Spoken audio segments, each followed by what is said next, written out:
in 1900. At the age of 21, Albert Einstein was a university graduate and unemployed. 1900 में वो 21 साल के थे, तो एल्बर्ट आइंस्टीन जो थे वो ग्रेजुएट हो चुके थे, लेकिन वो अनएम्प्लॉयड थे, उनके पास कोई काम नहीं था।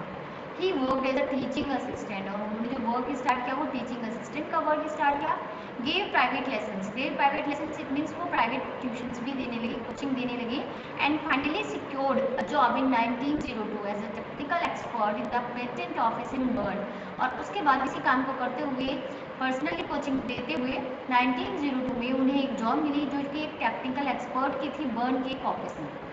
उन्हें टेक्निकल वर्क दिया गया उस ऑफिस में। While he was supposed to be assessing other people's invention, और उनसे ये माना गया, मतलब उनसे ये एक्सपेक्टेशन रखी गई कि वो दूसरों के जो इन्वेंशंस हो रहे हैं उनको असिस्ट करें। But Einstein was actually developing his own ideas in secret, लेकिन there was no one who knew that Einstein was actually developing his ideas secretly. कोई नहीं जानता था कि आइंस्टीन ऑलरेडी अपने आइडियाज़ को डेवलप कर रहे हैं। वो अपनी जॉब के साथ साथ दूसरे पीपल्स के इन्वेंशंस को असिस्ट तो कर ही रहे थे, लेकिन ये इस सीक्रेट को कोई नहीं जानता था कि आइंस्टीन अपने आइडियाज़ भी डेवलप कर रहे हैं। He sat to jokingly call his desk drawer at the work Bureau of Theoretical Physics, यानी थियोरेटिकल फिजिक्स के जो ब्यूरो ऑफिस था, ब्यूरो ऑफ थियोरेटिकल फिजिक्स में, उनको कहा जाने लगा only desk drawer. Desk drawer यानी इट मीन्स आप कह सकते हैं जो आप, इट मीन्स ओनली एक असिस्टेंट, वो केवल एक असिस्टेंट कही जाने लगी और जोकिंगली उनका नेम डेस्क ड्रॉवर रख दिया। इट मीन्स जो हमारे वर्क को हमारे असिस्ट करता है, हमारी हेल्प करता है। One of the famous papers of 1905 was Einstein's special theory of relativity, according to which time and distance are not absolute. 1905 में अपने आइडियाज़ को वर्क करते हुए, रिसर्च करते हुए, आइंस्टीन की जो स्पेशल थ्योरी ऑफ रिलेटिविटी थी वो फॉलो हुई, इट मीन्स वो विजन में आई 1905 में, which the time distance are not absolute. और जिस थ्योरी में ये बताया गया है कि टाइम एंड डिस्टेंस एब्सोल्यूट नहीं होते हैं, इट मीन्स एक ही टाइम में टाइम एंड डिस्टेंस एब्सोल्यूट नहीं होते हैं। Indeed, वास्तव में two perfectly accurate clocks will not continue to show the same time. It means अगर कोई perfectly दो clocks भी होती हैं तो वो सेम टाइम में सेम मतलब will not continue, वो कंटिन्यू नहीं कर पाएंगे to show the same time, एक जैसा टाइम वो स्पीडली नहीं दिखा पाएंगे, चाहे वो कितनी परफेक्टली क्लॉक्स क्यों ना हो, लेकिन उनको एक साथ रखा जाए तो वो सेम टाइम नहीं दिखा पाएंगी। If they come together again, और अगर एक साथ दोबारा आती हैं after a journey, it means अपनी क्लॉक जो अपनी टर्न लेके आती है, राउंड लेके आती है, उसके बाद अगर वो अपनी जर्नी दोबारा करती है, if one of them has been moving very fast relative to the other, तो ये देखा गया और ये ऑब्जर्व किया गया कि ये फैक्ट है कि जो एक सुई होती है वो दूसरी सुई की कंपेरिजन में ज़्यादा फास्ट होती है। इतनी दोनों सुइयाँ जो होती हैं उनकी क्लॉक्स की जो नीडल्स होती है उन दोनों की स्पीड सेम नहीं हो सकती, तो इसलिए उनकी रिलेटिविटी की थ्योरी के according time and distance are not absolute. From this followed the world's most famous formula which describes the relationship between mass and energy। और इनकी इस थ्योरी को फॉलो करते हुए वर्ल्ड में एक फार्मूला, यानी वर्ल्ड ने इनकी इस थ्योरी को पूरी तरह से फॉलो किया एंड फार्मूला निकाला विच डिस्क्राइब्स, जिसने रिलेशनशिप बताई बिटवीन मास एंड एनर्जी। उनकी इस थ्योरी की बेसिस पर एक फार्मूला बनाया गया जिसने मास और एनर्जी के बीच में रिलेशनशिप को डिस्क्राइब किया, और वो फार्मूला था E is equal to M C square. E is equal to, यहाँ ये जो मीन्स है वो एनर्जी है, M for mass and C for speed, so E is equal to M C square M C square. सो यहाँ उनकी theory से रिलेटेड एक फॉर्मूला बनाया गया और ये वर्ल्ड फेमस हुआ, इसी के बेसिस पर जो आइंस्टीन है उन्हें वर्ल्ड पॉपुलरिटी मिली। While Einstein was solving the most difficult problems in physics, his private life was unraveling. It means वो अपने फिजिक्स में अपने रिसर्च कर रहे थे, अपने आइडियाज़ डेवलप कर रहे थे, वहाँ बहुत सारी प्रॉब्लम्स थी वो फेस कर रहे थे, लेकिन उसके साथ साथ his private life was unravelling, और इन सब प्रॉब्लम से, इन सब डिफिकल्टीज से उनकी प्राइवेट लाइफ भी अछूती नहीं थी। इट मीन्स उनकी प्राइवेट लाइफ में भी बहुत सारी प्रॉब्लम्स थी जो अल्बर्ट आइंस्टीन फेस कर रहे थे। Albert had wanted to marry Mileva right after finishing his studies, यानी अपने कॉलेज टाइम में जब ग्रेजुएशन कर रहे थे तो एल्बर्ट आइंस्टीन जो थे वो मिलेवा मैरिज से अट्रैक्टेड हुए और वो उन दोनों एक दूसरे से प्यार करने लगे। उसके बाद उन दोनों ने शादी करने का फैसला किया अपनी स्टडीज़ कंप्लीट करने के बाद, but his mother was against it, लेकिन जो आइंस्टीन की मदर थी वो उनकी शादी के अगेंस्ट थी, वो नहीं चाहती थी कि एल्बर्ट आइंस्टीन की शादी मिलेवा मैरिज से की जाए। She thought Mileva who was 3 years older than her son, वो सोचती थी कि जो मिलेवा है वो उनके बॉय से, उनके सन से, एल्बर्ट से 3 साल बड़ी है। Was too old for him, इसलिए वो उनसे शादी के लिए काफ़ी ज़्यादा बड़ी है, वो उनके कैपेबल नहीं है। उनका अच्छा सा मतलब आप लोग ये समझती थी कि उनका ये जो जोड़ा है, उनका जो ये कपल है, ये अच्छा हो सकता है, क्योंकि वो उससे ज़्यादा बड़ी थी और उनसे ज़्यादा बूढ़ी थी। उनका मतलब था ओल्ड थी। She was also bothered by Mileva's intelligence, मतलब हाँ, she was also bothered by Mileva's intelligence, और वो हमेशा मिलेवा जो थी, Mileva Maric already extraordinary ऑर्डिनरी गर्ल थी, तो जो एल्बर्ट आइंस्टीन की मदर थी वो उस बात से भी प्रॉब्लम में थी, इस बात से भी वो परेशान थी कि जो मिलेवाज की इंटेलिजेंस है, कहीं ऐसा ना हो कि इन फ्यूचर में ये इसकी इंटेलिजेंस ही इनकी डिफिकल्टीज का रीजन बने। She is a book like, वो केवल तुम्हारे लिए एक बुक है। हिज मदर सैड, उनकी मदर ने कहा। Einstein put the wedding of, उन्होंने उसको आइंस्टीन की वेडिंग को वहाँ से कैंसिल कर दिया, क्योंकि उसकी मदर को उसकी जो एम्बिशन थी, उसकी जो इंटेलिजेंसी थी, उसको लेकर कहीं ना कहीं डाउट था कि ये सारी चीज़ें इनकी आगे आने वाली शादीशुदा लाइफ में कहीं ना कहीं डिफिकल्टीज क्रिएट कर सकती हैं। The pair finally married in January 1903, लेकिन फिर भी इन सब चीज़ों के अगेंस्ट जाकर आइंस्टीन ने मिलेवा मैरिज से 1903 में मैरिज कर ली, शादी कर ली, एंड हैड 2 सन्स, और इस शादी से उनके 2 बच्चे भी हुए, 2 बेटे हुए।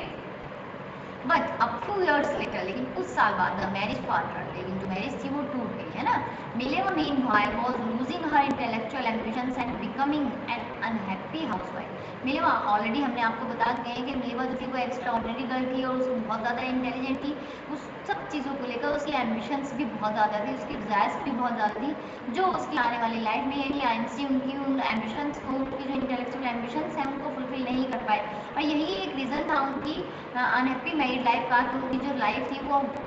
हैप्पी नहीं रही। मिलेवा के एम्बिशंस को लेकर उनकी डिज़ायर जो फुलफिल नहीं हो पा रही थी, और इसीलिए आने वाले टाइम में मिलेवा जो थी वो एक अनहैप्पी हाउसवाइफ बन गई। After years of constant fighting, लगातार इन लड़ाई झगड़ों के साथ, द कपल फाइनली डाइवोर्स इन 1999, यानी 1903 में उन्होंने शादी की और 1919 में उन दोनों का डिवोर्स हो गया। Einstein married his cousin Elsa the same year, उसी साल आइंस्टीन ने दूसरी शादी कर ली, वो दूसरी शादी उन्होंने अपनी कजिन एल्सा के साथ की। Einstein's new personal chapter coincided with his rise to world fame, उनका जो नेक्स्ट चैप्टर ओपन हुआ, इट मींस उनकी लाइफ दोबारा से रिस्टार्ट हुई, पर्सनल लाइफ। उस लाइफ में उनकी जो थी विद राइज, उनकी टू वर्ल्ड फेम, उनकी वर्ल्ड फेम जो थी वो बहुत ऊंचाइयां छू गई, यानी वो पॉपुलर हो गए। इन 1950 किस बात को लेकर पॉपुलर हुए? He had published his general theory of relativity which provided a new interpretation of gravity. 1915 में आइंस्टीन की एक थ्योरी पब्लिश हुई जो थ्योरी ऑफ रिलेटिविटी के नाम से पॉपुलर हुई, और इस थ्योरी ने उन्हें वर्ल्ड फेमस कर दिया। और ये जो थ्योरी थी ये ग्रेविटी की इंटरप्रिटेशन कर रही थी, यानी जो ग्रेविटी पावर होती है उसको इंटरप्रेट कर रही थी, उसको एक्सप्लेन कर रही थी।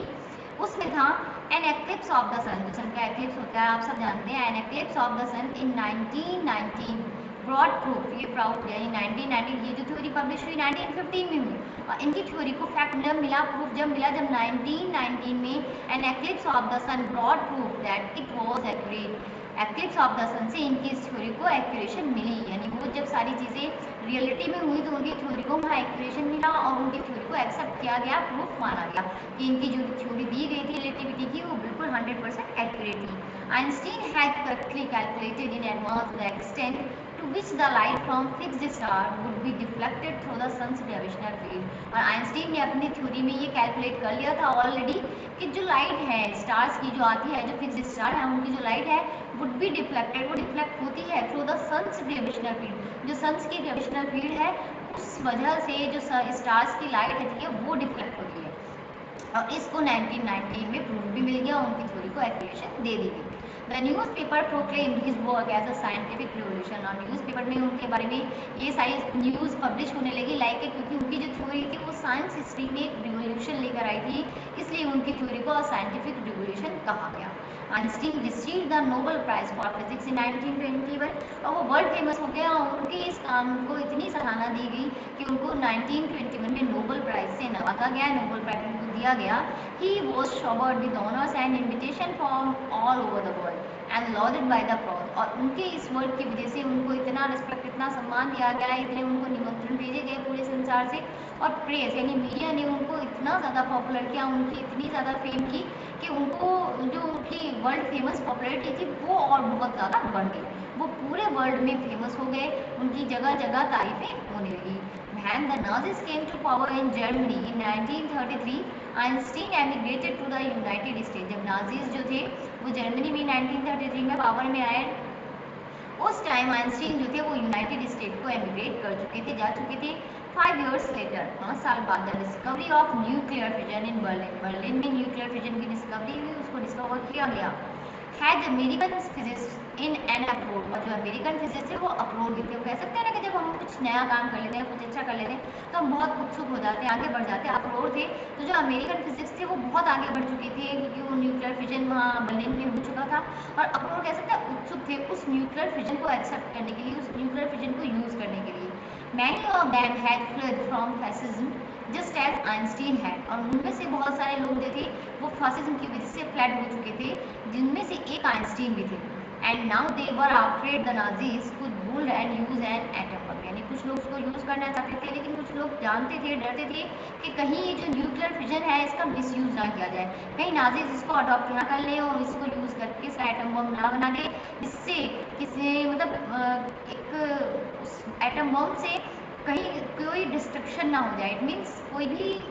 फार्मूलाज होते हैं या जो भी न्यूक्लियर फार्मूला था, इसका यूज़ और मिसयूज़ दोनों था। तो जो आइंस्टीन था उनके कुछ कलीग्स थे वो ये सोचते थे कहीं इस न्यूक्लियर फिजन का कहीं नाजीज मिसयूज़ ना कर ले और इसको डिस्ट्रक्शन का कहीं कोई कारण ना बना दे, कहीं ये जो न्यूक्लियर फिजन है ये किसी डिस्ट्रक्शन का कारण ना बन जाए। At the urging of a colleague, और इन्हीं बात को लेते हुए जब उनके कलीग्स ने ये बात उनसे अर्ज की, उनको इंसिस्ट किया, Einstein wrote a letter to the American president Franklin D. और उसके इंसिस्ट करने पर और खुद भी अपनी जो उनकी अंतरात्मा थी, आइंस्टीन इस बात को एक्सेप्ट नहीं कर पा रहे थे कि जो न्यूक्लियर फिजन है इसका मिसयूज़ किया जाए, इसलिए उन्होंने फ्रैंकलिन डी जो अमेरिकन प्रेसिडेंट थे उनको एक लेटर लिखा, और इस लेटर में ये कह सकते हैं आप एक सजेशन या एक वार्निंग लेटर था। Roosevelt on 2 August 1939 in which he warn, यानी जो डेट थी वो 2 अगस्त 1939 थी, उसमें उन्होंने वॉर्न किया, चेतावनी दी, a single bomb of this type exploded in a board. कह रहे हैं कि एक single type bomb of this type जो न्यूक्लियर फिजन फार्मूला डिस्कवर हुआ है, इससे रिलेटेड जो एक सिंगल बॉम्ब भी है अगर एक्सप्लोड किया गया इन पोर्ट में, might very well destroy the whole port together, यानी अगर किसी एक छोटा सा बॉम्ब भी, एक सिंगल बॉम्ब भी एक्सप्लोड किया गया पोर्ट में, तो वो केवल ना पोर्ट को बर्बाद कर देगा, डिस्ट्रॉय कर देगा, with some of the surrounding territory, आसपास की जो टेरिटरी है उनको भी वो बर्बाद कर सकता है, उनके भी विनाश का कारण बन सकता है। His words did not fail to have an effect, और उसके वर्ड्स जो थे, इनके जो वर्ड्स उन्होंने फ्रैंकलिन डी को लिखे, डिड नॉट फेल नहीं हुए टू एन इफेक्ट, प्रभाव करने में, यानी फ्रैंकलिन डी को प्रभावित करने में उनके वर्ड्स फेल नहीं हुए, कहीं ना कहीं उनके इन वर्ड्स ने फ्रैंकलिन डी को वरीड कर दिया। The Americans developed the atomic bomb in a secret project of their own, American ने एटॉमिक बॉम्ब को अपने सीक्रेटली प्रोजेक्ट में डेवलप किया है, and dropped it on the Japanese cities of Hiroshima and Nagasaki in August 1945। It means जो उनका doubt था Einstein का, उनके कलीग्स का, वो मतलब अनपर्पज नहीं था,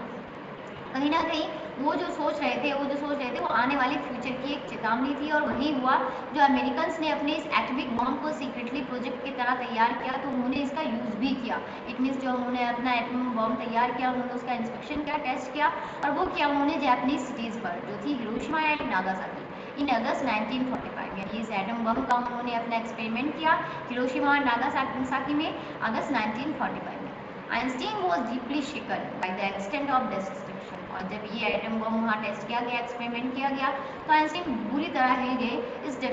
डिस्ट्रक्शन से, यानी जो इस बम से हिरोशिमा और नागासाकी दो सिटीज़ में जो डिस्ट्रक्शन हुआ उससे आइंस्टीन बुरी तरह हिल चुके थे। This time he wrote a public missive to the United Nation, और इस बार उन्होंने पर्सनल लेटर नहीं लिखा फ्रांस प्रेसिडेंट को, उन्होंने एक पब्लिक लेटर लिखा, एक पब्लिक आप कह सकते हैं अपनी थिंकिंग उन्होंने डिस्क्राइब की यूनाइटेड नेशन को। In it he propose the formation of world government, और इस लेटर में उन्होंने प्रपोज किया जो फॉर्मेशन थी ऑफ अ वर्ल्ड गवर्नमेंट की जो फॉर्मेशन होती है उसके बारे में उन्होंने प्रपोज किया। Unlike the letter to Roosevelt this one made to impact, और जिस तरह उन्होंने रोजबोल्ट को लेटर लिखा था फ्रैंकलिन डी रोजबोल्ट को, तो वो सोच रहे थे कि कहीं ये भी ऐसा ना हो कि जिस तरह उन पर कोई असर नहीं हुआ तो शायद इस लेटर का भी कोई असर ना हो। But over the next decade